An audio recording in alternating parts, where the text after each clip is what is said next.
안녕하세요, 수험생 여러분. 저는 양지고의 신나은 선생님입니다. 이런 기회를 빌어 목소리로나마 만나게 되어서 정말 반갑습니다. 지금까지 공부하느라 많이 힘드셨겠지만 앞으로 남은 기간은 지금까지 해왔던 것보다 더 많이 쏟아 부으셔서 좋은 결과 있으셨으면 좋겠습니다. 이 영상을 보는 여러분은 아마 지금 면접 구술고사를 준비하고 있을 텐데요. 저는 오늘 여러분들에게 2024학년도 서울대학교 수시모집 일반 전형 면접 및 구술고사에서 지구과학 문항 3번 문항을 분석하고 해설해 보고자 합니다. 여러분 준비되셨나요? 자, 그럼 시작해 보도록 하겠습니다. 3번 문항은 탄소의 순환에 관련된 문항으로 탄소의 순환 과정과 기후변화 요인을 알고 있는지 물어보는 문항이었습니다. 제시된 문항을 보시면 3번에 이제 가장 제시문이 이렇게 탄소는 지구 시스템 내에서 다양한 형태로 존재하며 각 권 사이를 이동하며 순환한다. 이렇게 주어져 있고요. 문항이 이렇게 이제 두 개가 나옵니다. 3-1번 먼저 보겠습니다. 탄소가 기권, 수권, 직권, 생물권을 최소한 한 번씩은 거친 후 다시 같은 권으로 돌아오는 연속된 과정을 하나 제시해 보시오. 각 권에서 어떤 형태로 존재하는지, 각 권 사이를 어떤 과정을 거쳐서 이동하게 되는지 함께 설명하여 하나의 이야기가 되도록 하시오. 이렇게 되어 있습니다.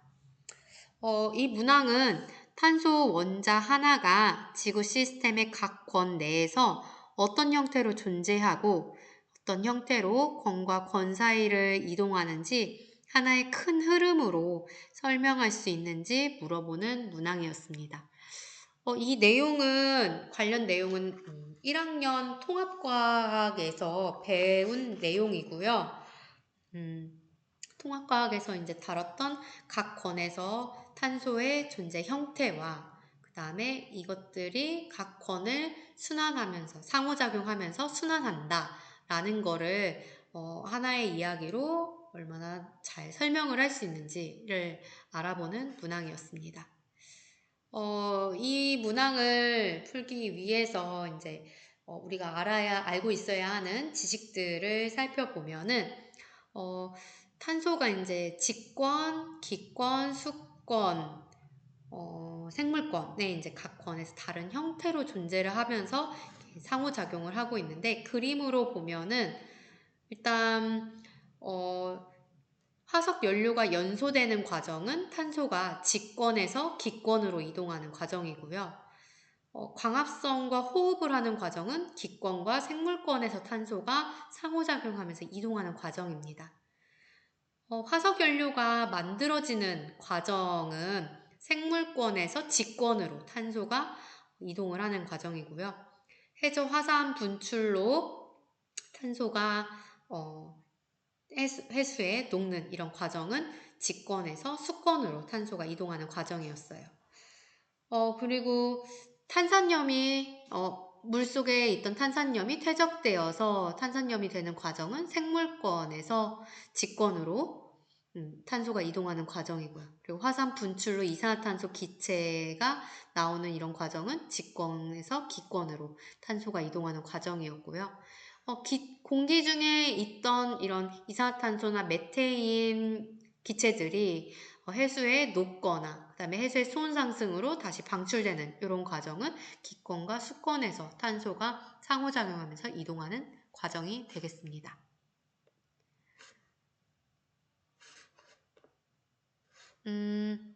지구 시스템의 각 권에서 탄소의 존재 형태를 보면요. 기권에서는 탄소가 이산화탄소나 메테인으로 존재하고 있고요. 수권에서는 탄산이온 형태, 직권에서는 탄산칼슘, 탄산염, 석회암, 화석연료, 그 다음에 생물권에서는 포도당이나 골격 등의 유기물 형태로 탄소가 저장이 되어 있어요. 이런 탄소들이 각 권으로 이동하면서 순환하는 예들을 살펴보면 기권과 순환하는 과정은 이산화탄소가 물에 녹는다거나 또는 광합성으로 이산화탄소를 생물이 흡수를 한다거나 이런 과정은 기권과 순환하는 과정이 해당이 되겠습니다. 수권에 있던 탄소는 수온 상승으로 이산화탄소 기체로 대기로 방출이 된다거나 또는 해수의 탄산염 형태로 해수에 있던 탄산이온이 칼슘과 결합을 해서 퇴적되는 과정으로 직권에 저장이 된다거나 이런 과정으로 탄소가 수권에서 직권으로 이동이 되게 됩니다. 직권에 있던 탄소가 이동하는 경우는 이제 화산 분출로 인해서 기권으로 나간다거나 또는 화석 연료가 연소돼서 이산화탄소 기체로 직권에서 기권으로 이동을 한다거나 암석에 있던 탄산칼슘이 빗물이나 이런 데 녹아서 수권으로 이동한다거나 이런 과정이 이제 직권에서 순환하는 과정이 되겠어요. 생물권에서 순환하는 예로는 생물이 호흡한다거나 또 여기 반대로 광합성하는 과정도 기권에 있던 이산화탄소가 생물권으로 이동한 예가 될 거고요. 생물 사체의 퇴적으로 화석 연료가 형성되는 과정, 그 다음에 석회암이 형성되는 생물이 이제 석회암으로 만들어지는 이런 과정도 탄소가 직권으로 이동하는 과정에 이제 해당이 될 것 같습니다. 자, 이런 내용들을 종합해서 하나의 글로 표현을 할 수 있는지 보면요. 작성된 예시 답안을 한번 살펴볼게요. 자, 탄소는 지구 시스템 내의 각 권에서 다양한 형태로 존재한다. 기권에서 탄소는 이산화탄소나 메테인으로 존재하는데 주로 화석 연료의 연소, 화산 분출, 해수의 수온 상승 등으로 기권에 공급된 것이다. 기권의 이산화탄소가 빗물에 녹으면 비는 약한 산성을 띠며 산성을 띠는 비는 암석에 포함된 광물을 용해하여 바다로 함께 흘러들어간다. 또한 해저화산이 분출하여 바다에 탄소를 공급하기도 한다. 수권의 바닷물에 이산화탄소가 녹으면 탄산이온 등이 되고 해양생물은 이를 화합물로 전환하여 골격 등을 형성하여 유기물 형태로 탄소를 저장한다. 또한 탄산이온은 칼슘이온과 결합하여 탄산염의 형태로 해저에 퇴적되고 오랜 기간이 지난 후 석회암의 형태로 직권에 존재하게 된다. 지각이 멘틀로 하강하는 과정에서 탄소는 지구 내부로 들어가고 화산이 분출하면 이산화탄소의 형태로 기권으로 되돌아간다. 생물은 이산화탄소를 흡수하여 포도당을 만들고 생물이 죽으면 생물 내의 탄소가 화석 연료로 저장되기도 한다. 따라서 화석 연료가 연소하면 이산화탄소가 대기로 배출되어 기권으로 돌아간다. 기권의 이산화탄소가 빗물에 녹으면 비는 약한 산성을 띠며 산성을 띠는 비는 암석에 포함된 광물을 용해하여 바다로 함께 흘러간다. 수권인 바닷물에 이산화탄소가 녹아 탄산이온의 형태로 존재하고 해양생물은 이를 흡수하여 화합물로 전환해 골격 등을 형성해 유기물 형태로 탄소를 저장한다. 이렇게 유기물 형태로 생물권에 존재하던 탄소는 생물이 죽어 퇴적되면서 생물 내의 탄소가 화석 연료 형태로 직권에 저장된다. 그리고 화석 연료가 연소하면 직권의 탄소가 이산화탄소의 형태로 배출되어 기권으로 되돌아간다. 앞에 있던 내용을 얼마나 이렇게 잘 이어서 하나의 이야기로 돌아가는 느낌이 들도록 쓸 수 있는가? 탄소가 쭉 여행하는 이야기 느낌으로 이렇게 답안을 작성할 수 있는지 이것이 이제 관건이 될 것 같습니다. 사실 내용 자체는 그렇게 어렵지 않은 죄송합니다. 어렵지 않은 내용이 될 것 같고요. 이렇게 1번 문항을 마무리하고 다음 문항으로 넘어가 보겠습니다.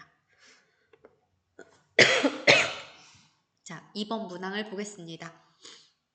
대기 중 이산화탄소 농도를 직접 측정하기 시작한 1950년대 후반부터 지금까지 연평균 대기 중 이산화탄소 농도는 계속 증가하고 있다.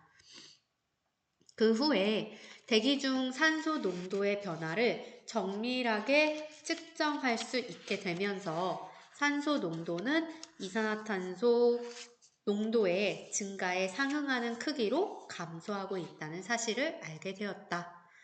이산화탄소 농도 증가의 원인을 밝히기 위해 하나의 인위적인 요인과 두 개의 자연적인 요인을 후보로 선정하였다.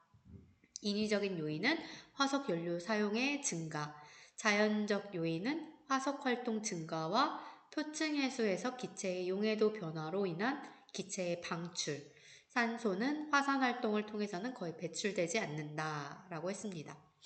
이 요인들은 대기 중 이산화탄소 농도와 산소 농도를 각각 어떻게 변화시킬지 위에 보고된 측정 결과를 가장 잘 설명할 수 있는 요인은 무엇인지 생각해 보자.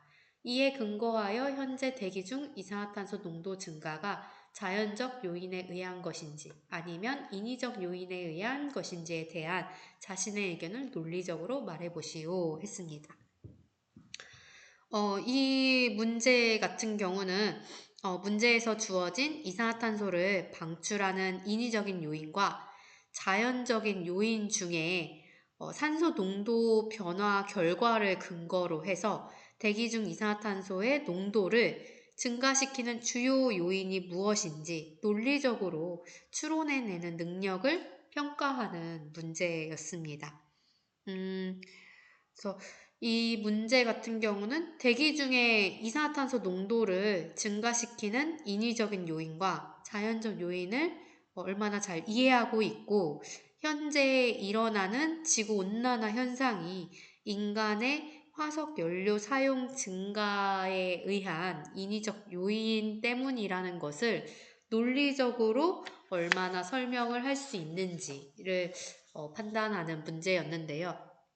이것도 사실 통합과학에서 지구온난화를 다루면서도 좀 언급이 됐었고, 지구과학 원단원에서 그 지구온난화를 또 한 번 이제 온실효과와 지구온난화를 다루면서 인위적인 요인과 자연적인 요인을 좀 다루게 되는데요. 여기에 뭐 산소 농도 변화는 사실 우리 그 교과서에 언급이 되지는 않았지만 이 부분에 대해서는 이렇게 문제에서 주어졌기 때문에 충분히 추론해서 우리가 답안을 작성할 수 있을 것으로 생각되는 그런 문항입니다. 여기 우리 교과서에 있는 내용들, 문제를 풀기 위해서 필요한 내용들을 좀 살펴보자면, 지구온난화의 원인으로 우리가 먼저 두 가지를 크게 이제 들 수가 있겠는데요. 일단 지구온난화가 생기는 이유는 대기 중에 온실기체 농도가 증가하기 때문인데, 우리가 지금 이야기하기로는 산업혁명 이후에 우리가 석탄과 석유와 같은 이런 화석 연료들을 사용을 하면서 이 사용량 증가함에 따라서 이산화탄소나 메테인 같은 이런 대기 중 온실기체 농도가 증가하게 되면서 지구의 온도가 올라가게 되었다라고 이야기를 하고 있어요. 이게 이제 최근에 지구온난화의 주요 원인이 되고 있고요. 또 여기에 더불어서 숲을 우리가 이제 개발을 하면서 숲의 파괴로 식생 감소와 그다음에 가축 사육 증가 등으로 대기 중의 온실기체 농도가 증가하는 원인도 더불어서 지구의 온도를 높이고 있었어요.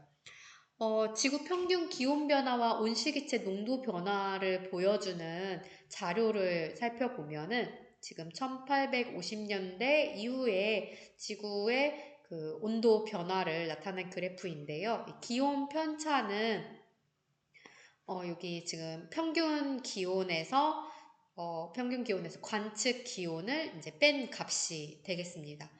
1961년부터 1990년의 평균값을 기준으로 해서 여기 1900년대 후반부터는 이 평균값을 넘어서 이제 상승을 하고 있어요.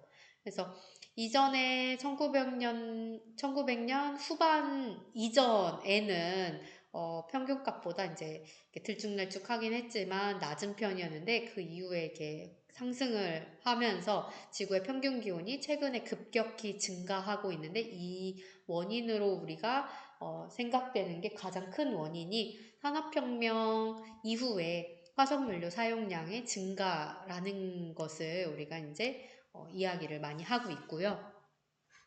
여기 오른쪽 자료를 보시면 1850년대부터 2000년대까지 빙하 시추 자료와 대기 측정 자료를 통해서 이산화탄소나 메테인, 그 다음에 산화이질소 이런 온실기체들의 농도 변화를 나타낸 그래프인데 여기도 보면은 지금 1900년대 후반 보면은 이렇게 이제 상승하는 증가 폭이 좀 높아지는 거를 볼 수가 있습니다. 그래서 대기 중 온실기체 농도가 최근 급격히 증가하고 있는 게 기온 상승 폭과 더불어서 이렇게 같이 비례하게 같이 변하고 있는 걸 볼 수가 있고요.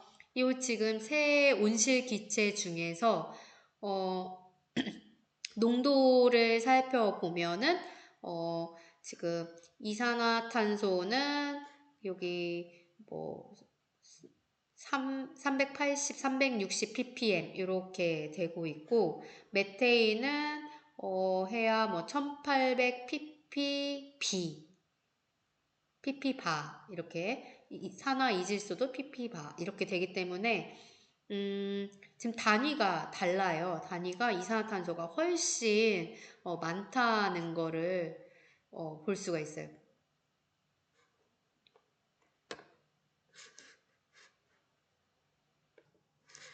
정정하겠습니다. 여기 지금 ppb, 여기는 ppm 이렇게 단위가 다른 거를 볼 수가 있어요. 이산화탄소가 이제 농도가 훨씬 더 높은 거죠.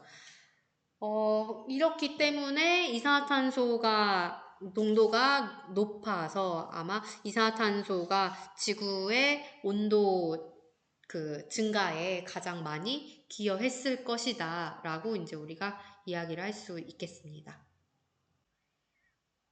지구온난화 경향성에 대해서 한번 살펴보겠습니다. 기후 모형으로 모의 실험한 지구의 기온 변화와 실제 관측 기온을 비교한 자료인데요. 여기 1880년대 이후부터 2000년대까지 기온의 이제 기온 편차를 나타내는데 평균 기온과 관측 기온의 차이인 거죠. 여기서 플러스 값을 갖는 거는 기온이 높아진 것, 마이너스는 이제 낮아진 거를 평균치보다 낮아진 거를 의미하고 있어요.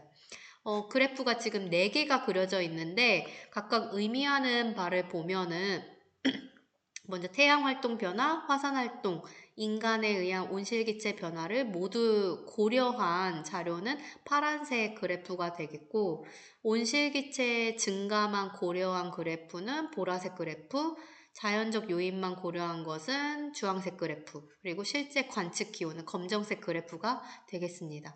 여기 태양활동 변화, 화산활동, 인간에 의한 온실기체 변화 이것은 자연적 요인과 인위적 요인을 모두 고려한 그래프 이게 이제 파란색이 되겠고 보라색 그래프는 온실기체 증가만 고려했으니까 인위적 요인만 고려한 거고 주황색 자연적 요인만 고려한 그래프가 될 거예요. 자연적 요인만 고려하게 되면 주황색 그래프를 보면은 거의 큰 변화가 없다가 1960년대에는 오히려 기온이 떨어지는 이런 경향까지 보이고 있습니다. 온실기체 증가만 고려한 인위적 요인을 고려한 그래프를 보면 굉장히 관측 기온보다 훨씬 더 빠르게 지구의 기온이 올라가는 것을 볼 수가 있겠습니다. 결국에는 이 자연적 요인과 인위적 요인을 모두 고려한 파란색 그래프를 보면은 이제 중간에 해당이 되겠고, 이게 관측 기온과 가장 비슷하게 지금 들어맞고 있죠. 이 경향성을 보면은 결국에는 자연적 요인보다는 인위적 요인 그래프처럼 이렇게 온도가 상승하는 경향성과 잘 들어맞기 때문에 결국 현재의 지구 온난화를 잘 설명할 수 있는 현상은 자연적 요인보다는 인위적 요인에 의한 것이다 라고 우리가 설명할 수 있겠습니다. 지구 온난화로 인해서 생기는 현상, 영향을 살펴보면은, 일단 첫 번째, 8가지로 이제 정리를 할 수가 있겠는데요. 첫 번째, 해수면이 상승하겠죠. 지구의 기온이 올라가면 이제 해수의 온도도 올라가기 때문에, 물은 온도가 올라가면 열팽창을 하니까 해수의 부피도 증가하게 되겠고, 그래서 극지방이나 고산지대의 빙하가 높게 돼요. 그러면서 바다에 이 해수가 이 녹은 빙하에 녹은 융해된 물이 바다로 유입되게 되면은 해수면이 상승하게 됩니다. 그 결과 해안 저지대가 침수가 된다거나 해안 근처 지역의 도시와 경작지가 침수가 된다거나 그 결과 해안 저지대는 생태계 혼란 등이 오면서 피해가 생길 수가 있겠습니다.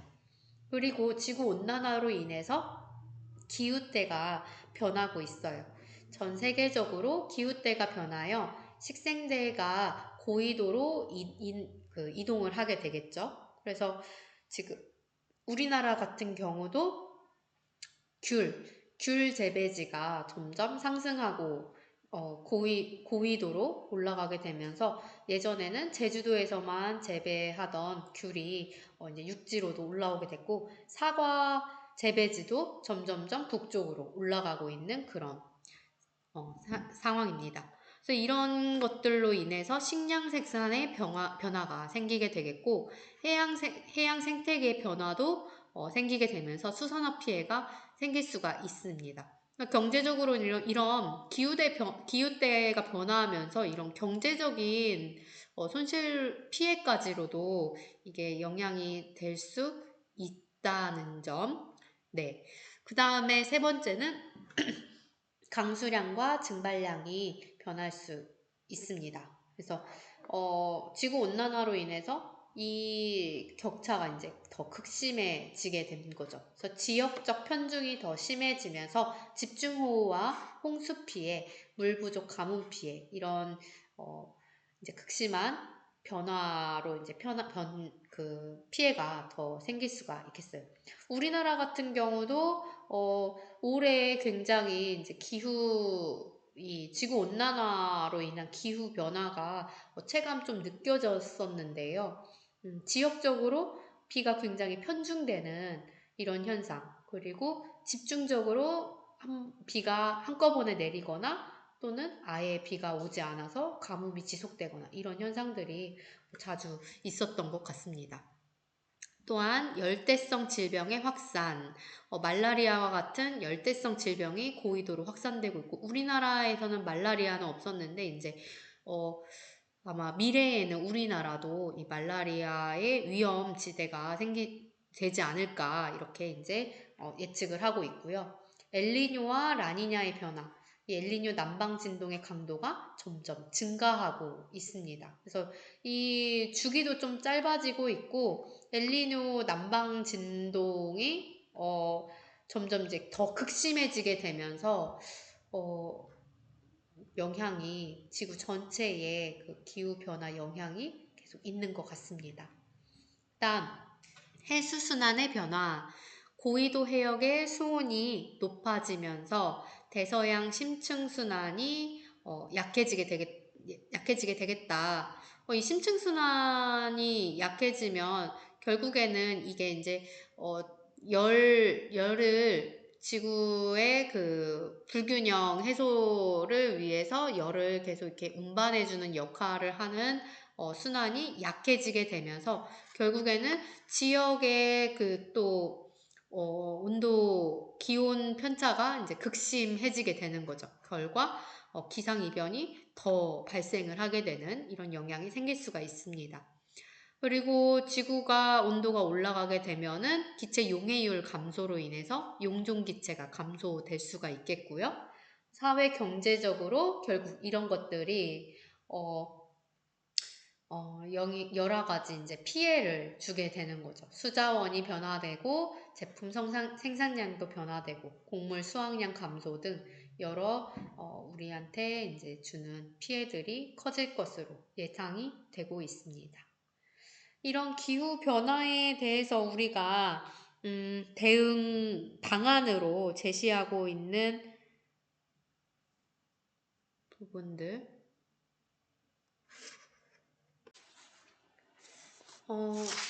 지구 전체와 비교해서 한반도의 기후변화 경향성을 살펴보면 한반도 기온은 전 지구 평균 상승률보다 더 빠르게 증가하고 있습니다. 최근 100년간 한반도 기온이 계속 상승했고 강수량도 대체로 더 많이 증가를 했습니다. 그 결과 우리 한반도에 이제 변화된 그 현상들을 살펴보면은 겨울 일수와 열대야 일수가 점점 변하고 있습니다. 겨울은 점차 짧아지고 있고 여름은 점차 길어지고 있어요. 그래서 열대야 일수가 점점 증가했습니다. 올해도 열대야가 굉장히 길어졌다는 지금 뉴스를 이제 이번 여름에도 제가 접했었거든요. 그래서 지구 온난화가 그만큼 굉장히 심각하다라고 체감 느낄 수 있는 그런 여름이었던 것 같습니다.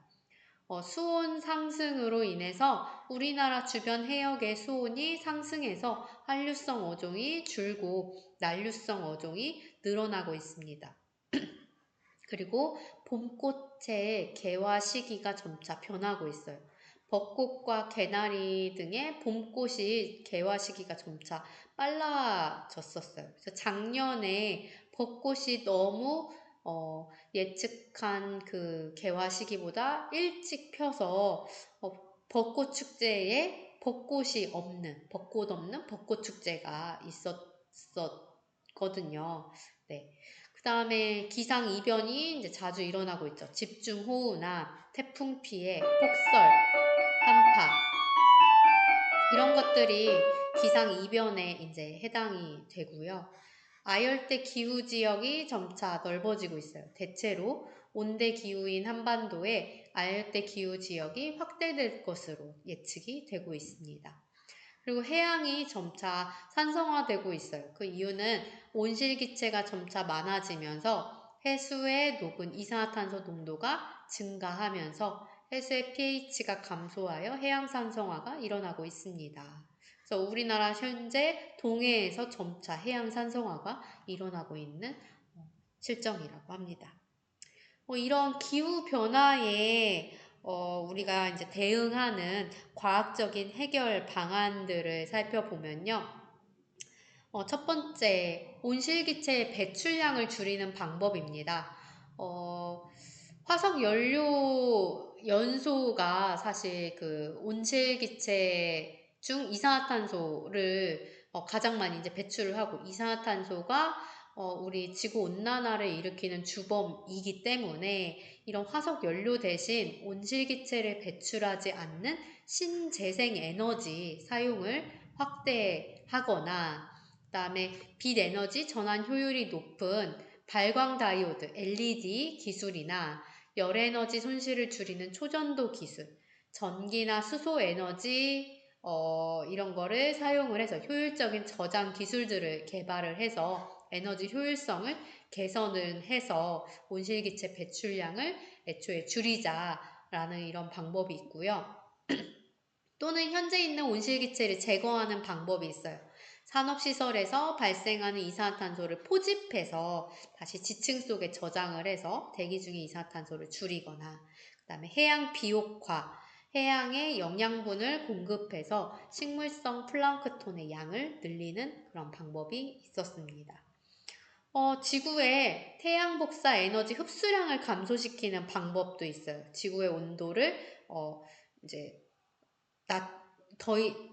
지금보다 상승률을 낮추기 위해서. 그래서 그런 방법으로는 성층권에 에어로졸을 뿌려서 지구의 태양 복사 에너지 반사도를 높이는 이런 방법이 있고요. 우주에 반사막을 설치해서 태양 복사 에너지를 반사시키는 그런 방법도 이야기가 되었습니다.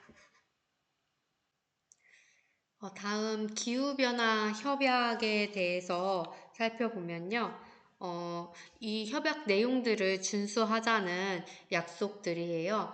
1988년도에는 기후변화에 대한 정부 간 협의체로 IPCC가 있는데요. 여기에서 협약한 내용들은 기후변화에 대한 과학과 기술, 사회, 경제적인 정보를 위해 130여 개 국가에서 3천여 명의 과학자가 모여 5년마다 평가 보고서를 발간하자라는 협약을 했습니다. 1992년에는 UN 기후협약에서 법적 구속력이 없는 국제적 합의인데요. 2000년까지 1990년 수준으로 온실기체를 감축하기로 협약을 했습니다. 1997년 교토의정서 UN 기후협약 수정안으로 온실기체 감축을 위한 구체적인 방안을 제시했고 선진국의 온실기체 감축을 의무화하였습니다. 2015년에 파리협약에서는 전 세계 온실기체 감축을 위한 국제협약을 맺었는데요. 지구 평균 기온 상승폭을 산업화 이전과 대비해 2도씨보다 낮은 수준을 유지하기로 하였고 선진국과 개발도상국 모두 감축 의무를 지닌다라고 협약하였습니다. 요즘에는 탄소 중립이라는 말이 굉장히 자주 나오고 있는데요. 이 탄소 중립이라는 말의 정의는 대기 중 온실가스 농도 증가를 막기 위해 인간 활동에 의한 배출량을 감소시키고 흡수량을 증대해서 순 배출량이 0이 되는 것을 의미합니다. 그래서 이거를 넷 제로라고도 말을 하고 있는데요. 우리나라는 2050년을 목표로 탄소 중립을 이루기 위해서 노력하고 있습니다. 그러면 지금 이제 지금까지 우리 교과서에 있는 관련 내용들을 이제 살펴봤는데요. 이런 내용들을 이제 종합해서 여기에 있는 문항에서 묻는 기후변화 요인들을 분석을 하고 그 다음에 주로 이산화탄소 농도를 증가시키는 주요 요인이 무엇인지 논리적으로 한번 추론을 해보겠습니다.